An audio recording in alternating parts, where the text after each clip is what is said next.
where literacy evolves with technology and language proficiency. This is the Multiliterate Mind podcast with Dr. Liza Trejo and Marnina Falk Colman. Hello and welcome to the Multiliterate Mind. I am Marnina Falk Colman and I'm joined by my colleague, Dr. Liza Trejo. Hi, Marnina. Hi, Liza. Good to be back in the studio. Yes, always a pleasure. So together, for those new, we are exploring how proficiency, multiliteracy, and human connection are evolving in an AI-driven world. We're so excited to bring our guest, Robyn Marcak, on today. Robyn will be signing her responses, and you'll hear her interpreter, Sherry Swan, voicing for her. Welcome to the podcast, Robyn. We are so glad to have you join us. I'm so glad to be here. So before we get started, let us give our listeners a bit of background about you. So Robyn Marcak has spent nearly 30 years teaching American Sign Language and holds degrees in education from California State University, Northridge, and Deaf Education from Lamar University. She currently coordinates ASL curriculum to support students transferring to four-year universities and serves as a state, national, and global evaluator for ASL assessments, including her role as an ASL rater manager with Avant Assessments. A longtime advocate for deaf education, she has held leadership roles in several professional organizations and was the first deaf professor at her institution to receive a prestigious faculty award. Marcak is passionate about helping students see ASL not only as a language, but as a gateway to deeper connection with deaf culture and community. In this podcast, we talk about multiliteracy as meaning-making across languages and modes. ASL challenges many of our assumptions about literacy, and we're excited to learn from you today. Go ahead. Okay. Yeah, thank you so much for having me here.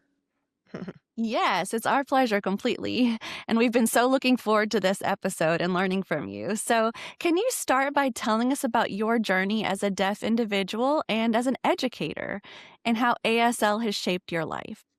So I'm deaf, born to a hearing family. My mother has German measles, and that's how I became deaf.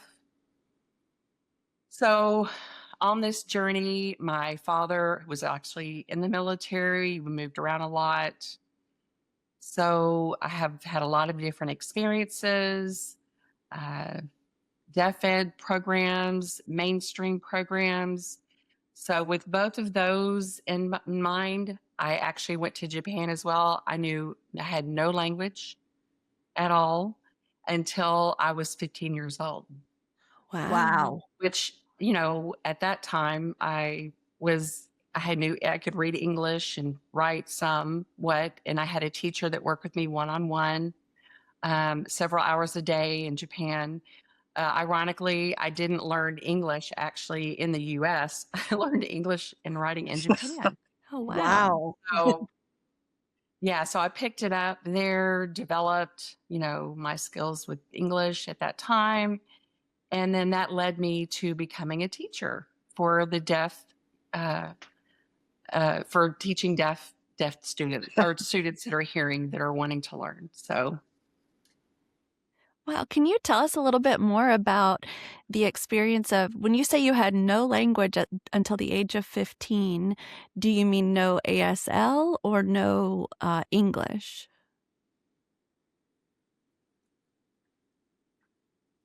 So my upbringing, it's a visual gesture language. I had pictures that were shown to me. And so there was no verbiage, no grammar, nothing like that. So I just kind of went by pictures. So I didn't have anything prior to that. So I'll give you an example.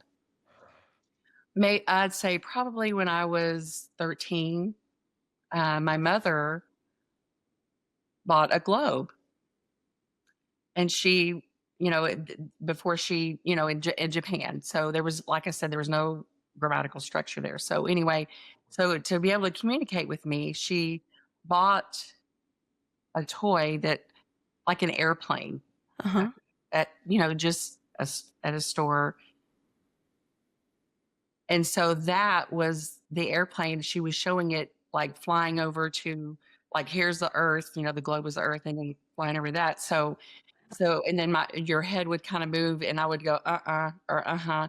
And she'd go, So she would do the yes, no with her head. And that's how I knew it was right or it wasn't, to make sure I understood visually the concept of what she was trying to tell me. That's just like a little example of Yeah. something that she would show me. So I learned, my dad, like I said, was in the military. So Mhm.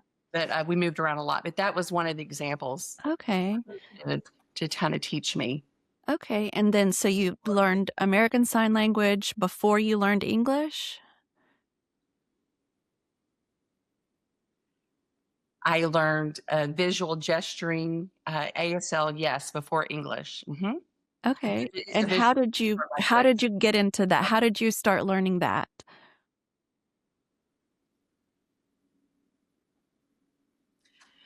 Through my classmates who were deaf. I was in a deaf ed Oh, program. I interacted with the deaf and just picked it up along the way. okay. And then I know that you said you started learning your English in Japan. How exactly did that happen? Can you tell us a little bit more? Yeah, sure. The teacher actually started, at the very basic level, if you will, writing a word like, like UN, like Uh-huh. un.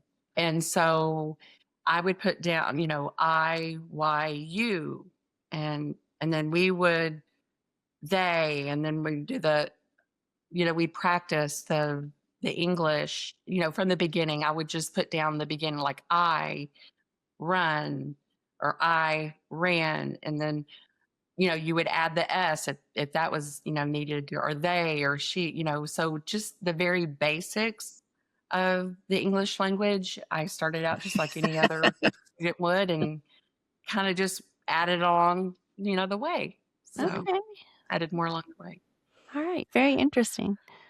And I want to know a little bit for our listeners who may not know much about ASL. What do you wish they understood about it as a full language, as someone who was raised with ASL and learned ASL and also now teaches it? What do you wish our listeners who are new to the concept of ASL, don't know it much, what do you wish they understood about it?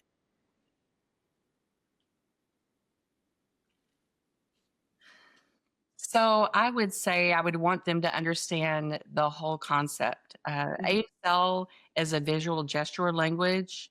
It's not a verbatim, a word by word, like the English Mhm. language would. Mhm. Like hearing people would say they, the voice inflection, they would use facial expressions is what we would do. That's part of the language. That's part of the culture. The Mhm. classifiers, all of those things are part of the ASL language. So the true meaning and content of what's being said is more of like a 3D conversation.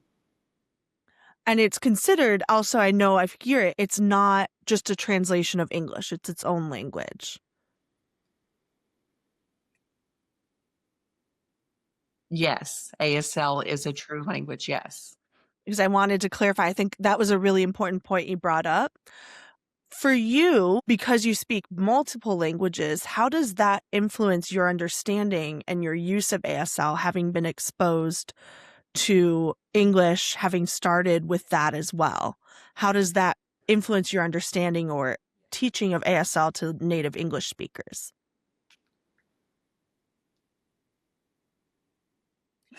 Well, really, like I said, it's a visual gesture language. Hmm. That part of the language was so vital. And so being able to see it myself and pick it up, the concepts and all that, that just kind of influences it into the English language, where you can kind of modify and all that. ASL is very much, it doesn't have A and D and all that. You don't ever really use those. Um, Hmm. Words in the language. So the classifiers, like if you do this, like this is a desk, table, a cat is sitting on the table, you kind of show the cat just sitting on the table. You don't have to say the cat is. So those are, it's an example of it. And so all of that uh, plays a big part in that. Like the cat, what you want to do is show that that's a classifier and how they would sit on the table. That's kind of like, and you're getting the message across by putting the cat on the table. So, and that's the language that we use. It makes sense, if you see it visually, Mhm. and that way you can understand exactly what's being said. And I hear a lot also because it's so visual, you also have to learn that body language, the positioning, not just the words, but also how you're delivering them, which is different from English. Yes, it is very different than English because Mhm. in English you're using, the adjectives. In ASL, you're actually not using that. You're using classifiers instead. So the hand shapes play a part in that. For example, a hearing person might say, I'm very mad, or very happy. In ASL, you would do this, like you would say I'm mad, like you have different rates of being mad, like I'm mad or I'm really mad, like it depending on the intensity of how mad you are, or I'm really happy, or you want to emphasize it with your face, and that Ah. shows the emphasis. So when you say classifier, you're referring to the facial expression or to the how you move your hand, the speed at which you move your hand or the intensity, that sort of thing? Yeah, classifiers is kind of like a description Mhm. inside, like for example, like a person, like what they're doing, kind of the Mhm. vicinity of where it is, and Yeah. that is kind of what a classifier would be. Like a person, say they came over to me like this, they're coming to me, like, see, this is Mhm. a classifier where I just showed you how the person's coming to me. The cat sitting on the table, here's Yeah. the cat is a classifier. So Yeah. if if there's, let me give you another example. Say there's two people walking, you have two people and they're just walking across, you have the classifiers to indicate what you're referring to. You kind of add that, that is added to the content or the meaning of what you're trying to say. Okay. I love that. So I'm already learning so much. Me And too. so just to deepen our understanding and our listeners' understanding, when you talk about fluency or proficiency in a visual gestural language, what does that actually look like or what does that actually mean?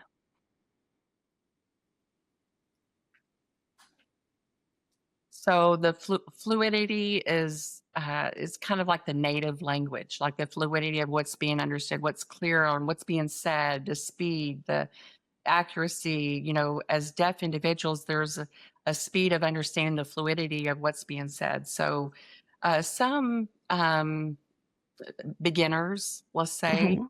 when they're just now picking it up, and the later, as they pick it up later, maybe they add the vocabulary, they'll be able to be more fluid, with time, so to speak. So learning the classifiers, all the non-manual markers, the facial expressions. There's like 150 mouth morphemes on your face. Let me think of, Wow. Wow. like, say a house. Okay, here's a house. You put a house here, like there's there's a couple of them. Ooh, and you do your mouth like this. It's like, ooh, they're so pretty. Like, ooh, and just your mouth is saying they're so pretty. Just, there's different things on your face that indicate what you're trying to. That's just an example. Uh-huh. Um, Oh, the mouth morphemes. This is the sign for mouth morphemes. I didn't even know that part. So this is an example of mouth morphemes to make sure deaf people understand the content of what is being said. Okay. And is that something also, I guess I'm curious because you talked about that idea of proficiency, not just in the words you can form, but understanding how the face and the gestures connect. Is that something also that connects to this idea of shaping meaning, both also the culture of understanding the full components of how meaning is made? Is a big part of, I imagine, visual and spatial and body language being a big part of deaf culture and communication beyond just learning the words and the gestures. Yeah, right. We actually tend to, it's like I said earlier, it's a 3D, it's a visual concept Mhm. most of the time. So you have a better understanding, the visual concept of what's being said. You Mhm. can see it on your face. So, yeah. And is that something also does your family also sign? Is that something you've been able to kind of navigate with them? Yeah. My family, Mhm. they're mostly they gesture to me. Okay. It's more like 2D. It they've signed to me along the way, and we kinda understand our own signs and can communicate in our own way. Mhm. So, right now, though, they're not here. They're actually, working out of town, so I don't see them every day. Mhm. Therefore, sometimes, you know, you lose a little bit of it, so Yeah, I'm just so interested in this, that understanding not just learning how to sign, but the full 3D and what that meaning means. Mhm. Seems like another level of understanding the language and the communication.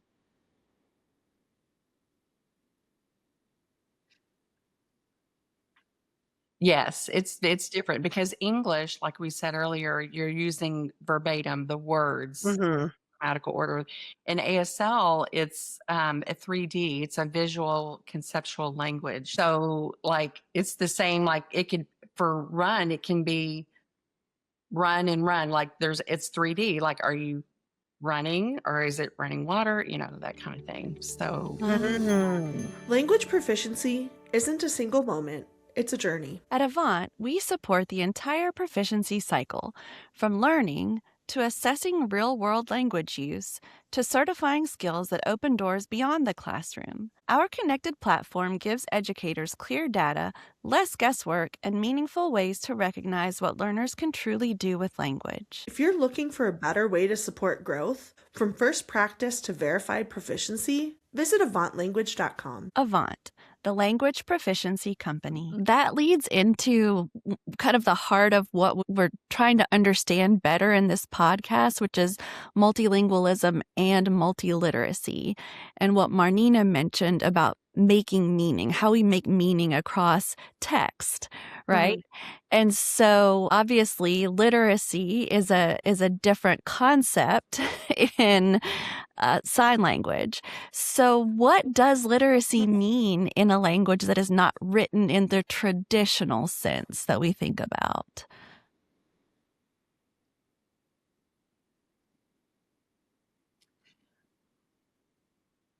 it's not a universal language. Mhm. So, Ah. because of that, it's depends on the regions. Like, so, um, you got the classifiers and what else?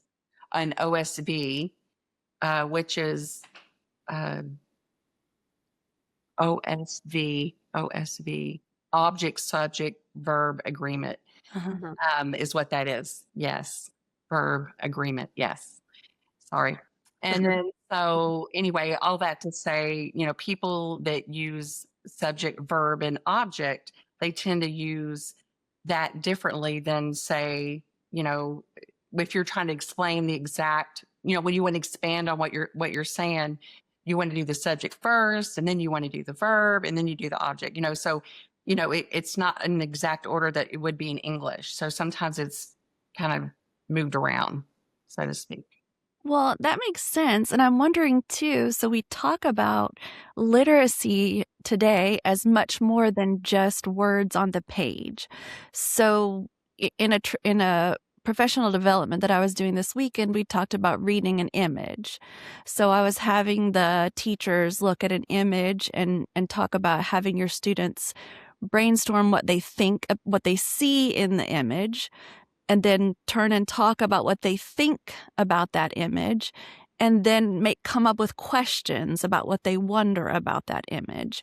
And because the image was a picture of a French outdoor market with, all, you know, French bread, and cultural practices that they might see, I talked about that being an authentic text and having students walk through those thinking routines that push towards higher order thinking skills. So in that sense, ASL, obviously still opens doors to thinking through literacy because students could do a similar type of thinking and communication structure, right? Right. Right. So we actually use that pathway to make sure that it's like a 3D conversation instead of the verb, like we said, the verbatim. It's kind of, it can be confusing, but understand the concept of what's being said Uh-huh. until you have the full concept. You got to have that 3D, that image of what you see, and then you can actually break it down. So it's more precise. It's hearing people tend to hear, you know, uh, it a certain way. We have to repeat it a couple times Uh-huh. culturally to be able to get the concept and understand what's being said.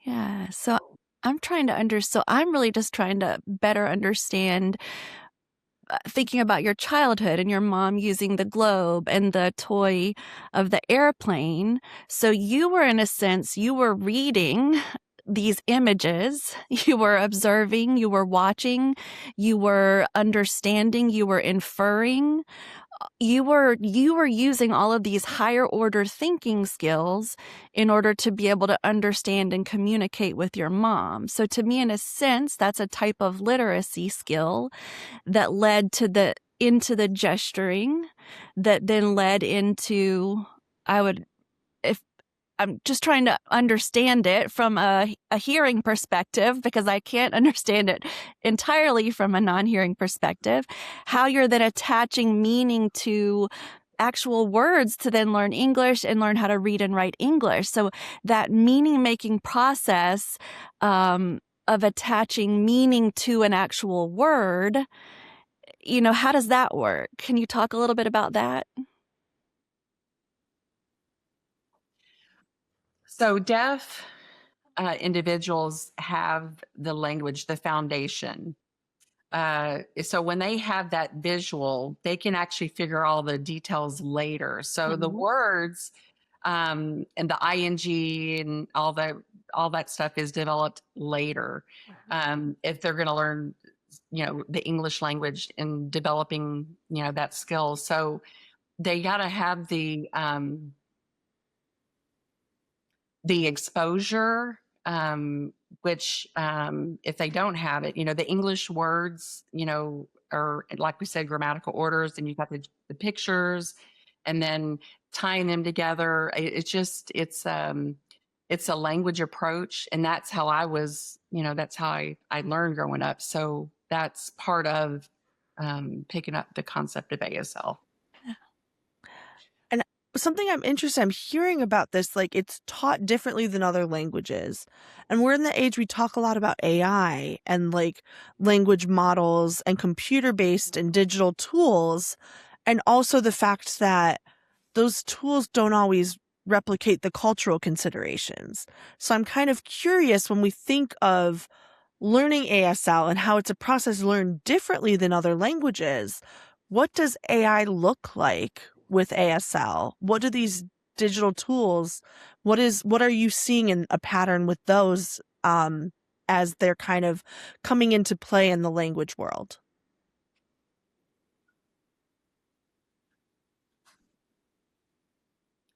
I actually see that AI will struggle with complex content, which means the conceptual signs. Like it may be that, it's very basic signs. It's not complex, So, higher level thinking, if you will. So AI probably doesn't understand facial expressions, or, which are Right. important, the Mhm. mouth morphemes and all those things Yeah. that are important for ASL, interacting, with deaf people, the emotional connection with the deaf and, the individuals the human connection for communication that's so important for us as deaf individuals. So you're seeing those weak points. Are you seeing any support or benefit to any of those tools, or is it not quite helping the community like it might be in other languages? I don't really think that it would help because, like I said, I've had experience one time with AI, and AI was signing like every word, like verbatim, Mm. like the English language. And that's Mm. not always, I saw AI sign butterfly like this. Well, that concept the AI was signing was like butter flying. Well, that was not it at all. No, so, the actual concept, I don't think AI actually has the knowledge, if you will, to understand a higher level of competency. And it also sounds like AI is not created to translate or to interpret in that way, because it is very much word for word or Yeah. structured as a language model to do language in a certain way. And ASL doesn't quite fit that box of how the language is structured according to what it's being That is trained correct. on. That is correct. It may be that, it may be just very basic, if you will, on Mhm. the facial expressions, like I said, classifiers, mouth morphemes, all those things are missing. Yeah, and you've mentioned several times how ASL is 3D, and while AI is getting there, it's not fully 3D yet, and even the avatars don't have that ability to make those fine motor skills and those very delicate facial expressions that sound so vital as a part of the fluency and the proficiency of a gestural language like sign language, if I'm understanding you. Yes, that's exactly right. Yeah, we Okay. actually have full capability of including all of that in our conversations in ASL, Mhm. which are so vital too. So, So something that keeps sticking out to me is when we talked about ASL not being a text-based language, how you mentioned that makes it not a universal language. And I understand too that various sign languages, they're regionally based, right? And so I guess I just wonder what are some of the pluses and maybe because I think that's got to be a strength, but I also wonder if that concerns you at all with the growth of AI and how these large language models are being trained. Does that pose a concern for representation at all for various regional languages?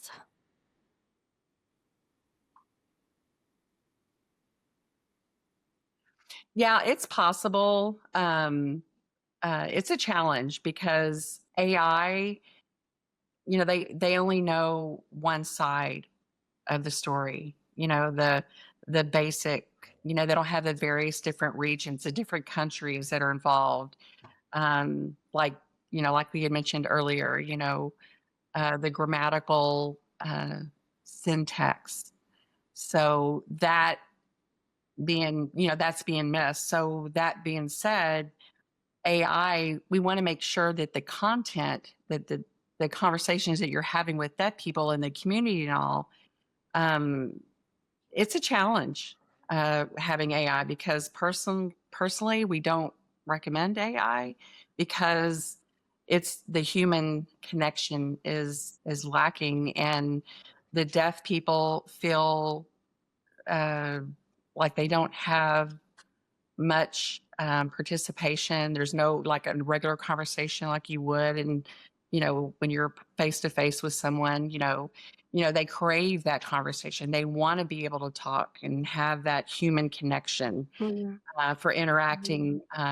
Oftentimes, deaf people don't have that at home. Hmm. So, having that interaction is so vital. Yeah, and I'm wondering, like, I guess I'm just wondering out loud, what what suggestions could we have for those those engineers, those people that are trying to improve AI, or for those educators who are teaching ASL, ways that they can improve their practice, either one.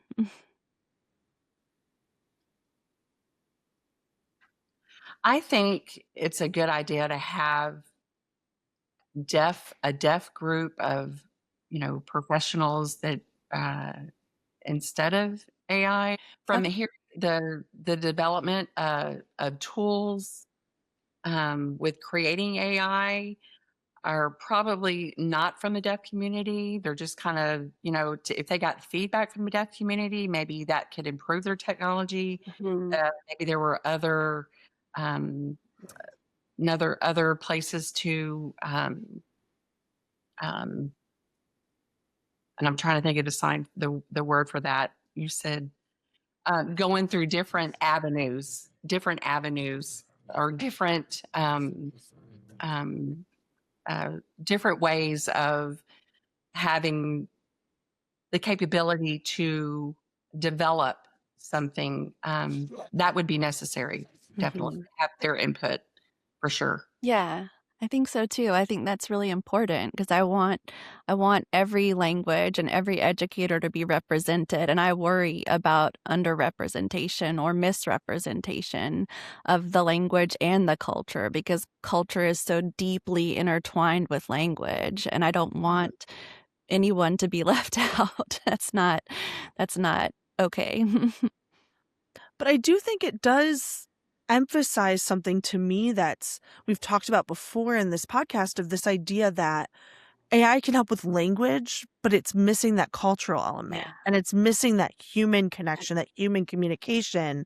And I think a language like ASL that so centers in that full communication and context kind of almost brings to light some of those issues on a bigger scale. Yeah. So I guess that begs to question for me, my next question, related to this idea that I don't think it's existing in isolation. I think it's actually underscoring issues that we're seeing on a bigger scale, and it brings that to light. So I'm wondering, on a bigger scale, what can hearing educators learn from the deaf community about communication and access, about that importance of connection and being able to be a part of that?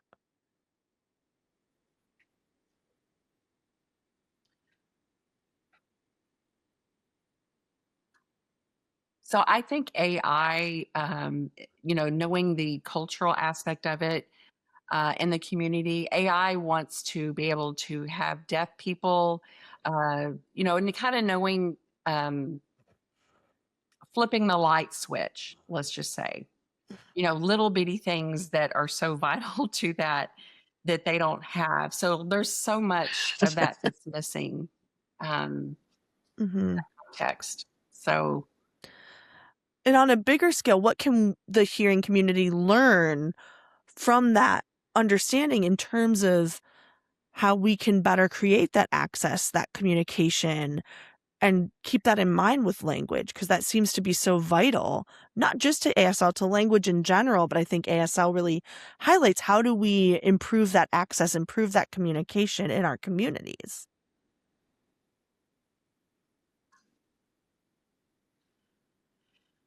I think probably the being able to see the various types of, let's say, ASL, the languages, the 3D aspect of it, if they can actually um, see that there is a variety, that they're all very different, according to the regions, according to the people that they're interacting with, that visual language approach is 3D. If they can understand that part of it, so often I feel like that like the grammatical syntax part of it, that's so important for knowing and learning through the process so they can understand the language better. Mhm. Excellent. Thank you for that. And so let me ask you, what is one thing in your educational journey that you're very proud of that you would like to share with our listeners today, that you would like for them to hear about?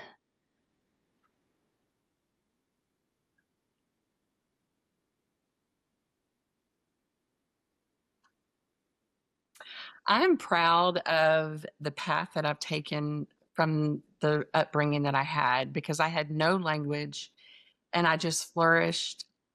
And I think the communication access was so vital, and I didn't know that it would be so important in my daily life here and now. So bridging the gap between the hearing people and the deaf people is so important. So I'm proud of that I'm able to implement that in my work. Wow. And it's Okay. so inspiring that you're able to do that. I'm wondering, when you think about like you're able to bridge that gap that existed for you, when you think of, I know you work a lot in deaf advocacy and trying to support that educational system for others coming through it, what do you see as the biggest issues that you're advocating for? Because I hear that what was missing for you, what would you hope to see for others?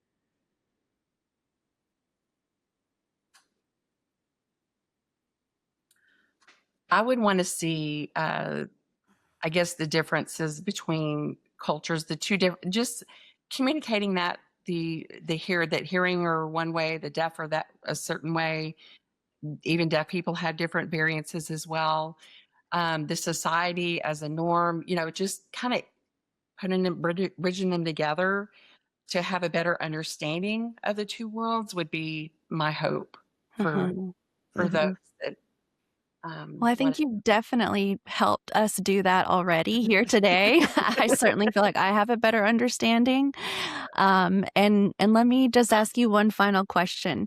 If our listeners remember one thing about ASL proficiency or deaf language rights, what should it be?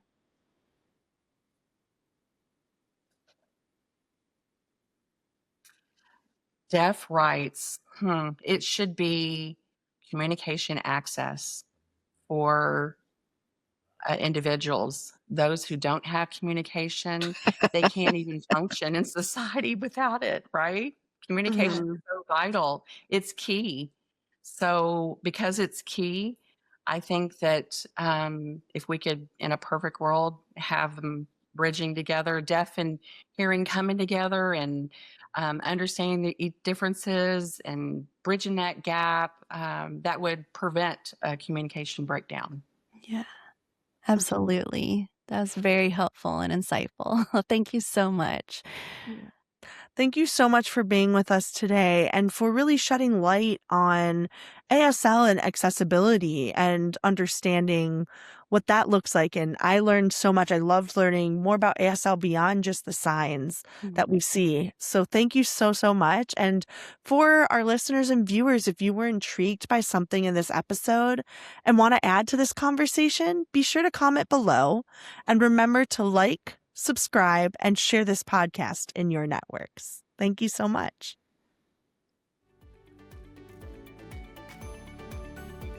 Anytime. And I'm so glad that y'all are invited me here today. Thank you for Yeah. having me. All opinions expressed in this podcast and the comments are solely those of the individual and not necessarily those of Avant.